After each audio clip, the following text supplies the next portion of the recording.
नमस्कार साथियों, आज के इस वीडियो में आपका स्वागत है। आज के इस वीडियो के माध्यम से हम परंपरागत राजनीति विज्ञान के क्षेत्र के बारे में जानकारी प्राप्त करेंगे। जैसा कि दोस्तों, इससे पहले मैंने आपको परंपरागत राजनीति विज्ञान की अर्थ परिभाषा के बारे में अवगत करवाया था, तो इसी के साथ आज हम इसके क्षेत्र के बारे में भी जानकारी प्राप्त करेंगे। अब क्षेत्र का मतलब होता है कि इस परंपरागत राजनीति विज्ञान जो है उसमें किन किन बातों का अध्ययन किया जाता है, अर्थात इसमें किन किन बातों को शामिल किया जाता है, इसकी विषय वस्तु क्या होती है। कई बार एग्जाम में क्वेश्चन पूछ लिया जाता है कि परंपरागत राजनीति विज्ञान की विषय वस्तु क्या है, बताइए। तो दोस्तों, परंपरागत राजनीति विज्ञान की विषय वस्तु के अंतर्गत हम बात करते हैं तो उसमें अलग अलग विद्वानों के द्वारा अलग अलग तरीके से इसकी विषय वस्तु को शामिल किया है। तो आइए हम उन सभी का विवेचन न करके कुछ प्रमुख विद्वान हैं उनके द्वारा जो विषय वस्तु बताई गई है उसके हम चर्चा करते हैं। तो सबसे पहले हम बात करते हैं कि परंपरागत राजनीति विज्ञान की विषय वस्तु के अंतर्गत जो सबसे प्रमुख विद्वान जो है गवर्नर, उन्होंने उसके विषय वस्तु के बारे में बताया। तो गवर्नर के द्वारा जो बात कही गई है उसकी हम चर्चा करते हैं कि गवर्नर ने मुख्यतः इसके 3 बिंदु बताए हैं कि परंपरागत राजनीति विज्ञान जो है उसकी विषय वस्तु के अंतर्गत उसने 3 भागों में बांटा है। तो आइए हम चर्चा करते हैं। गवर्नर के अनुसार, जैसा कि दोस्तों आपको पता चल गया होगा, क्षेत्र का मतलब क्या होता है। क्षेत्र का मतलब होता है कि इसकी विषय वस्तु और विषय वस्तु को हम समझते हैं कि परंपरागत राजनीति विज्ञान की विषय वस्तु के अंतर्गत किन किन बातों को शामिल किया जाता है उसके बारे में हम चर्चा करते हैं। तो सबसे पहले हम बात करते हैं डॉक्टर गवर्नर के अनुसार उन्होंने इसकी विषय वस्तु को 3 भागों में बांटा है, 3 भागों में विभाजित किया है, 3 भागों में विभाजित किया है। तो सबसे पहले हम बात करते हैं कि 3 भागों में, जिसमें सबसे पहला है कि राज्य की प्रकृति का मतलब यहाँ होता है कि राज्य की जो उत्पत्ति वो किस प्रकार से हुई थी उसके बारे में हम चर्चा करते हैं। उत्पत्ति से संबंधित जो प्रमुख सिद्धांत हैं उसकी हम चर्चा करते हैं। उत्पत्ति संबंधित सिद्धांतों की हम विवेचना करते हैं तो मुख्यतः यहाँ पे 3 प्रमुख सिद्धांत प्रचलित हैं कि जिसमें सबसे पहले बात करते हैं कि राज्य की उत्पत्ति संबंधी प्रमुख 3 सिद्धांत हैं, दैवी सिद्धांत, समझौतावादी सिद्धांत और विकासवादी सिद्धांत है। तो ये राज्य की उत्पत्ति संबंधित प्रमुख सिद्धांत हैं। तो इसकी जो पहली बात आती है वो कौन सी है, राज्य की प्रकृति, अर्थात प्रकृति की बात करते हैं तो इसमें उत्पत्ति की बात आती है। प्रकृति का मतलब यहाँ पे होता है उत्पत्ति। राज्य की उत्पत्ति संबंधी जो प्रमुख विषय है उसको शामिल किया जाता है। अब हम बात करते हैं इसके नंबर 2। इसके नंबर 2 में हम बात करते हैं कि राजनीतिक संस्थाओं का स्वरूप, राजनीतिक संस्थाओं का स्वरूप। अब राजनीतिक संस्थाओं के स्वरूप की हम बात करते हैं। सबसे पहले आपको पता है कि राजनीतिक संस्थाओं में किन किन को शामिल किया जाता है। तो राजनीतिक संस्थाओं में मुख्यतः राज्य और उसको संचालित करने की जो प्रमुख जो साधन हैं वो सरकार से लिया जाता है। तो राज्य की उत्पत्ति और उसको संचालित करने वाले जो प्रमुख साधन है सरकार, उसके स्वरूप के बारे में विवेचन किया जाता है। तो ये हो गया राजनीतिक संस्थाओं का स्वरूप की बातें करते हैं। और राजनीतिक संस्थाओं के स्वरूप तथा इसका जो इतिहास है उसकी बात भी करता है। तो आइए हम बात करते हैं नंबर 3 पे। नंबर 3 है कि राजनीतिक विकास के नियमों, राजनीतिक विकास के नियमों, राजनीतिक विकास के नियमों का अध्ययन।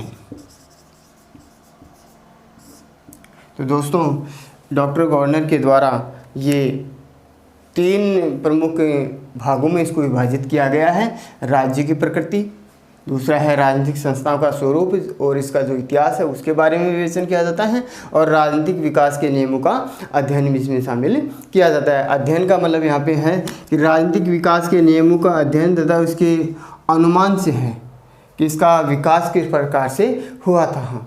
तो इन सब बातों को इसमें क्या किया है, अध्ययन किया है। किसने? डॉक्टर गवर्नर के अनुसार। तो इसके बाद में हम बात करते हैं प्रोफेसर जो गेटिल है, प्रोफेसर गेटिल के अनुसार भी इन्होंने क्या किया है, इसकी विषय वस्तु को अर्थात परंपरागत राजनीति विज्ञान के क्षेत्र या विषय वस्तु है उसको मुख्यतः 3 भागों में विभाजित किया है। तो उसका भी हम विस्तार से विवेचन करेंगे। तो इसका आप स्क्रीनशॉट भी ले लीजिएगा।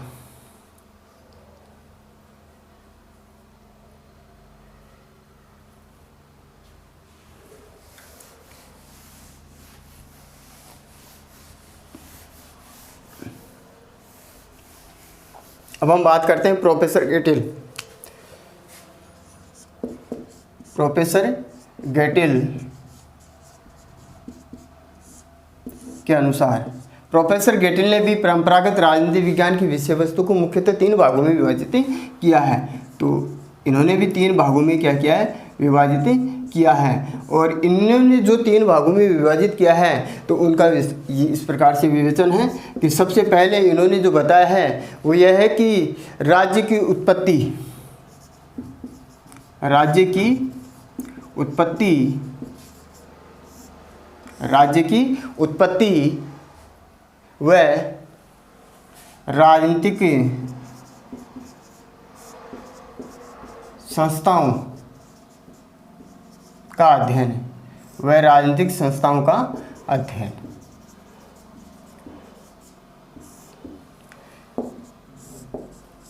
प्रोफेसर गेटिल ने परंपरागत राजनीति विज्ञान की विषय वस्तु के अंतर्गत जो पहला प्रमुख जो भाग बताया है उसमें बताया कि राज्य की उत्पत्ति किस प्रकार से होती है, और राजनीतिक संस्थाओं का अध्ययन इसमें शामिल यह है कि राजनीतिक संस्थाओं को भी इसमें क्या किया जाता है, शामिल किया जाता है। अब इसके बाद में इसमें जो दूसरा जो भाग बताया उसमें बताया कि राजनीतिक संस्थाओं और सिद्धांतों का अध्ययन भी इसमें शामिल किया जाता है। दूसरा है राजनीतिक संस्थाओं व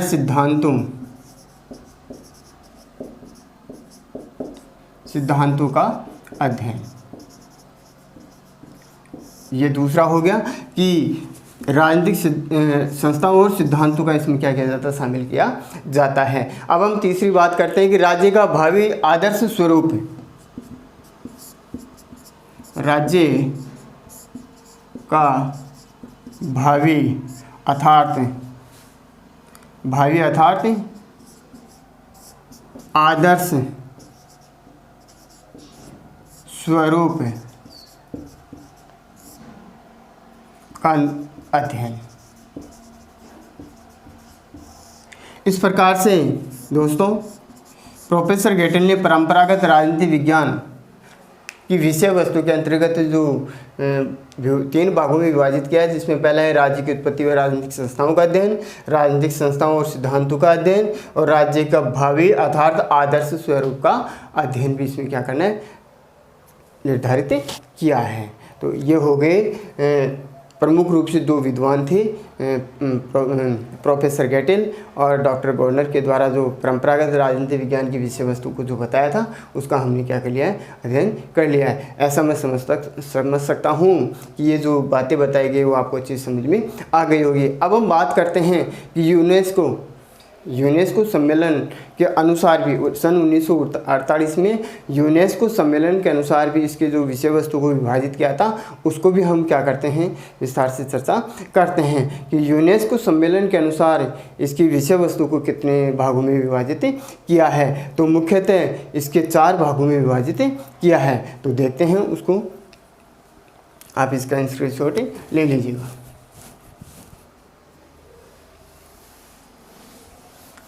अब बात करते हैं सन 1948 में जो यूनेस्को सम्मेलन हुआ था, उस यूनेस्को सम्मेलन के अनुसार परंपरागत राजनीति विज्ञान की विषय वस्तु को कौन कौन सी है। तो सन 1948 का यूनेस्को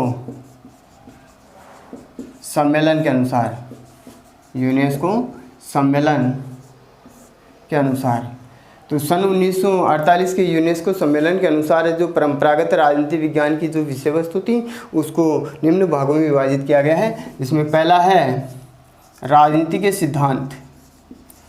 पहला है राजनीति के सिद्धांत, आधारतः जो राजनीति के जो प्रमुख सिद्धांत होते हैं उनका विवेचन इसमें किया जाता है। दूसरा है राजनीतिक संस्थाएं, राजनीतिक संस्थाएं। जैसा कि दोस्तों राजनीतिक संस्थाओं के अंतर्गत हम बात करते हैं जिसमें प्रमुख रूप से राज्य और सरकार का नाम लिया जाता है। और तीसरा हम बात करते हैं राजनीतिक दल, राजनीतिक दल, राजनीतिक दबाव समूह हैं, राजनीतिक दबाव समूह हैं, राजनीतिक दबाव समूह हैं एवं लोकमत, एवं लोकमत का अध्ययन शामिल किया जाता है। अर्थात परंपरागत राजनीति विज्ञान की विषय वस्तु के अंतर्गत इसको शामिल किया जाता है। अब हम बात करते हैं इसका जो अगला है अंतर्राष्ट्रीय संबंध, अंतर्राष्ट्रीय संबंध व संगठन, अंतर्राष्ट्रीय संबंध व संगठन। ये हो गए यूनेस्को सम्मेलन के अनुसार जो परंपरागत राजनीति विज्ञान की विषय वस्तु को जो बताया गया था वो मुख्यतः इन 4 भागों में विभाजित किया गया है। राजनीति के सिद्धांत, राजनीतिक संस्थाएं, राजनीतिक दल, दबाव समूह और लोकमत और अंतर्राष्ट्रीय संबंध तथा संगठन। तो ये हो गए यूनेस्को सम्मेलन के अनुसार। तो अब हम बात करते हैं कि इन यूनेस्को सम्मेलन और जो प्रमुख विद्वानों के द्वारा जो विषय वस्तु बताए गए उसका सारगर्भित आधार पे इसकी विषय वस्तु को हम निम्न बिंदु के आधार पे क्या कर सकते हैं, स्पष्ट कर सकते हैं। तो उसका हम विस्तार से विवेचन करेंगे। तो आप इसका स्क्रीनशॉट भी ले लीजिएगा।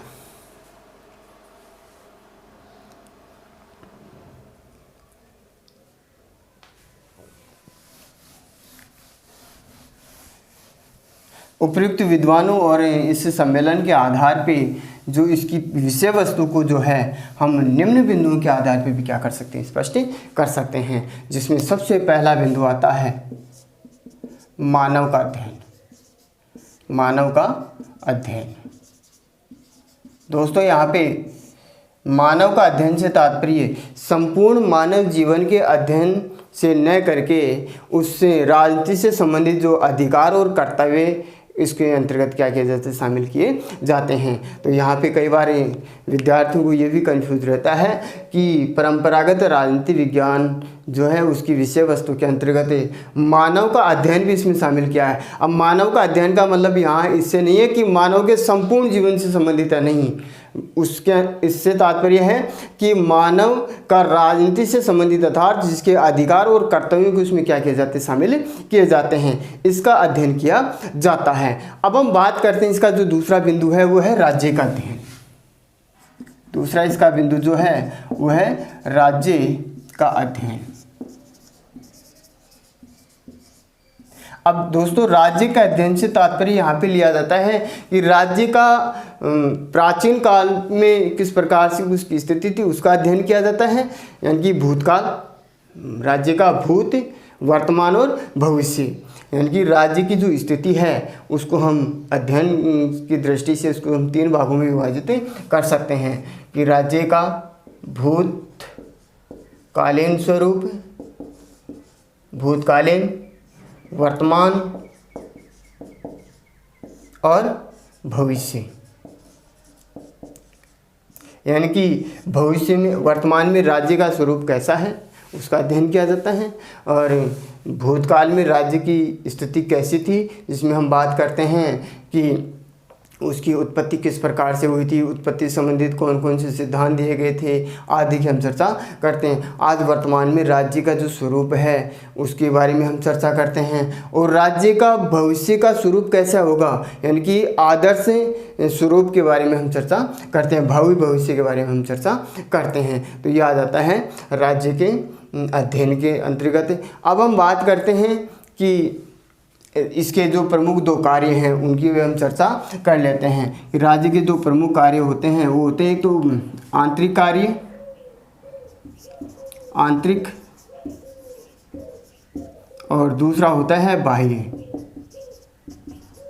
ये राज्य के 2 प्रमुख कार्य होते हैं। यानी कि आंतरिक दृष्टि से तात्पर्य होता है कि राज्य अपने आंतरिक स्थिति में उसकी सुरक्षा किस प्रकार से करेगा, और उसकी जो शासन व्यवस्था है उसको किस प्रकार से निर्धारित करता है, उसको भी इसमें शामिल किया जाता है। और बाह्य कार्य से तात्पर्य होता है कि राज्य का अन्य देशों के साथ में किस प्रकार से संबंध बनाएगा, अर्थात जो हम बात करते हैं विदेश नीति की हम बात करते हैं, वो सभी इसके अंतर्गत आते हैं। तो कई बार एग्जाम में ये भी पूछ लिया जाता है कि राज्य के 2 प्रमुख कार्य कौन कौन से हैं। तो राज्य के 2 प्रमुख कार्य हो गए आंतरिक दृष्टि से और बाह्य दृष्टि से। आंतरिक दृष्टि से हम बात करते हैं तो उसमें आंतरिक शासन व्यवस्था को बनाए रखना, आंतरिक सुशासन व्यवस्था को बनाए रखना। और बाह्य कार्यों के अंतर्गत हम बात करते हैं तो बाह्य कार्य के अंतर्गत आते हैं उसकी जो विदेश नीति अर्थात दूसरे के देशों के साथ में उसके संबंध किस प्रकार से होंगे उसकी हम चर्चा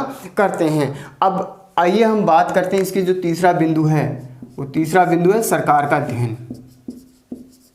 सरकार का अध्ययन परंपरागत राजनीति विज्ञान की जो विषय वस्तु है उसमें हम सरकार का अध्ययन को भी शामिल करते हैं। यानी कि राज्य की संप्रभु शक्ति का प्रयोग किसके द्वारा किया जाता है, सरकार के द्वारा किया जाता है। और सरकार इस शक्ति का प्रयोग अपने अपने अलग अलग अंगों के माध्यम से करती है। जैसा कि दोस्तों आपको पता है कि सरकार इस संप्रभु शक्ति का प्रयोग करने के लिए अपने 3 प्रमुख अंगों के माध्यम से वो क्या करती है, पूरा करती है। इसके 3 प्रमुख अंग होते हैं, जैसे विधायिका होती है जिसको हम विधायक बोलते हैं, कार्यकारी बोलते हैं, कार्यकारी बोल दो या फिर कार्यपालिका बोल दो, और तीसरा होता है न्यायपालिका। तो इससे 3 प्रमुख अंगों के माध्यम से क्या करती है, कार्य करती है। तो इनका भी अध्ययन इस प्रकार से किया जाता है। तो ये आता है सरकार के अध्ययन के अंतर्गत। अब हम बात करते हैं कि इसका जो चौथा बिंदु है स्थानीय, राष्ट्रीय व अंतर्राष्ट्रीय, स्थानीय, राष्ट्रीय व अंतर्राष्ट्रीय समस्याओं का अध्ययन, अंतर्राष्ट्रीय समस्याओं का अध्ययन। दोस्तों आपको पता है कि राज्य में स्थानीय स्तर पर जो समस्याएं उत्पन्न होती है उनका भी अध्ययन किया जाता है। जिसके हम बात करते हैं क्षेत्रवाद की बात करते हैं, जातिवाद की बात करते हैं, भाषावाद की बात करते हैं, तो उसका भी क्या करते हैं, हम अध्ययन करते हैं। राष्ट्रीय स्तर की जो समस्याएं होती हैं जिसको हम बोलते हैं सांप्रदायिकता की जो समस्या थी उसका भी अध्ययन इसमें किया जाता है। सांप्रदायिकता बोल सकते हैं, जातिवाद की समस्या बोल सकते हैं, उसका हम इसमें अध्ययन करते हैं। अंतर्राष्ट्रीय स्तर की जो समस्याएं उत्पन्न होती है जैसा कि आतंकवाद है तो उसका भी अध्ययन इसमें शामिल किया जाता है। तो ये हो गया दोस्तों 4 इसके जो प्रमुख बिंदु हो गए वो हो गए। अब हम बात करते हैं इसका जो अगला प्रमुख बिंदु है, 5वां जो बिंदु है वह है राजनीतिक विचारों का इतिहास एवं विचारधारा है। 5वां बिंदु है राजनीतिक विचारों का इतिहास एवं विचारधाराएं। दोस्तों राजनीतिक विचारों का इतिहास से तात्पर्य जो हम यह है कि राजनीतिक जो विचारक हुए हैं उनका अध्ययन भी इसमें शामिल किया जाता है। दोस्तों राजनीतिक विचारों के अंतर्गत हम बात करते हैं तो इसको हम मुख्यतः 2 भागों में विभाजित कर सकते हैं। राजनीतिक विचारों को हम बात करते हैं तो 2 भागों में विभाजित कर सकते हैं। तो हम बात करते हैं पाश्चात्य विचारक और एक होता है भारतीय विचारक। पाश्चात्य विचारक और भारतीय विचारक।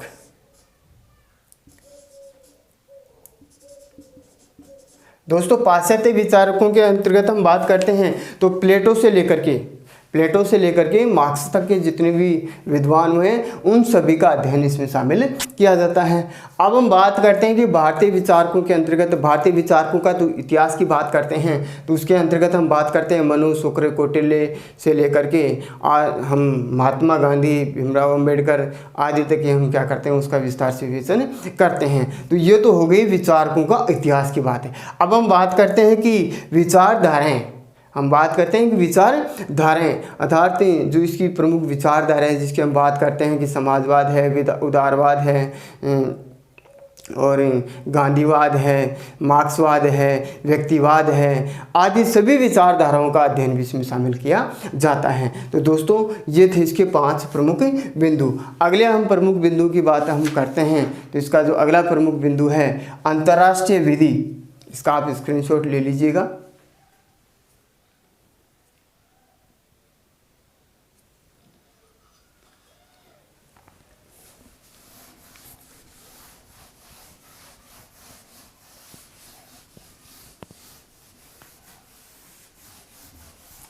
अंतर्राष्ट्रीय विधि एवं संगठन, इसका जो अगला प्रमुख बिंदु जो है वो अंतर्राष्ट्रीय विधि यानी कि 6वां इसका जो प्रमुख बिंदु है वो है अंतर्राष्ट्रीय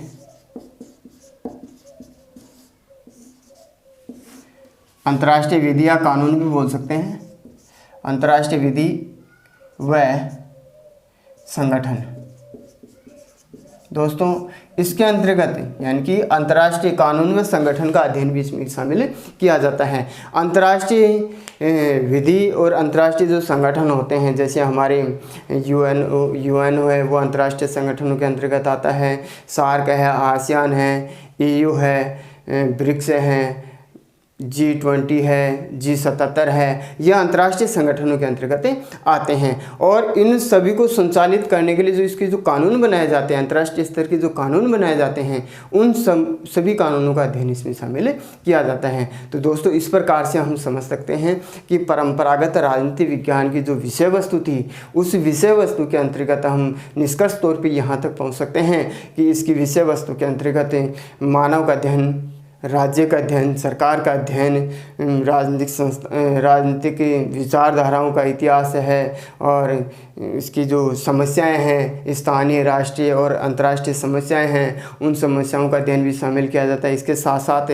जो अंतर्राष्ट्रीय जो कानून है, अंतर्राष्ट्रीय जो संगठन है, इन सभी का क्या किया जाता है, अध्ययन किया जाता है। अर्थात परंपरागत राजनीति विज्ञान की जो विषय वस्तु है वो एक कैसे विस्तृत है। तो इसके अंतर्गत संप्रभुता, कानून, स्वतंत्रता, अधिकार, शासन के स्वरूप, दबाव समूह, राजनीतिक दल आदि सभी का इसमें क्या किया जाता है, अध्ययन किया जाता है। तो दोस्तों मैं समझ सकता हूँ कि जो मेरे द्वारा जो आज इस वीडियो के माध्यम से जो परंपरागत राजनीति विज्ञान की विषय वस्तु के बारे में जो अध्ययन करवाया है वो आपको अच्छे से समझ में आ गया होगा, ऐसा मैं आशा करता हूँ। तो दोस्तों एग्जाम में क्वेश्चन जो पुटअप होता है वो इसी प्रकार से होता है कि परंपरागत राजनीति विज्ञान की विषय वस्तु क्या है बताइए। परंपरागत राजनीति विज्ञान की विषय वस्तु क्या है बताइए। तो दोस्तों अगर जैसे 2 नंबर का छोटा क्वेश्चन आता है तो उसमें हमें सीधा सा जवाब देना होता है कि परंपरागत राजनीति विज्ञान की विषय वस्तु के अंतर्गत इसमें मानव का अध्ययन है, सरकार का अध्ययन है, राज्य का अध्ययन है, अंतर्राष्ट्रीय संस्थाओं का अध्ययन है, अंतर्राष्ट्रीय संगठनों का अध्ययन है, दबाव समूह है, संप्रभुता है, इन सभी का क्या किया जाता है, अध्ययन किया जाता है। जब बात आती है कि जैसे बड़े क्वेश्चंस आते हैं, जैसे मैंने कल ही बताया था कि परंपरागत राजनीति विज्ञान की परिभाषा, उसकी प्रकृति, उसके क्षेत्र को समझाइए। तो क्षेत्र का मतलब यहाँ पे होता है उसकी विषय वस्तु को समझाइए, जो आज हमने इस वीडियो के माध्यम से आपको अवगत करवाया है। है। तो इन सभी बातों का हमें क्या करना है, अध्ययन करना है, तब जाकर के हमारा ये टॉपिक क्या होता है, क्लियर होता है। तो दोस्तों आज के इस वीडियो के माध्यम से बस इतना ही है। अब हम मिलेंगे नेक्स्ट वीडियो में इसकी परंपरागत राजनीति विज्ञान की जो विशेषताएं थी, इसकी जो प्रमुख विशेषताएं कौन कौन सी थी उसका हम विवेचन करेंगे, और उसके बाद में हम तुलना करेंगे आधुनिक राजनीति विज्ञान से ये किस प्रकार से भिन्न है, उसकी हम चर्चा करते हैं। धन्यवाद।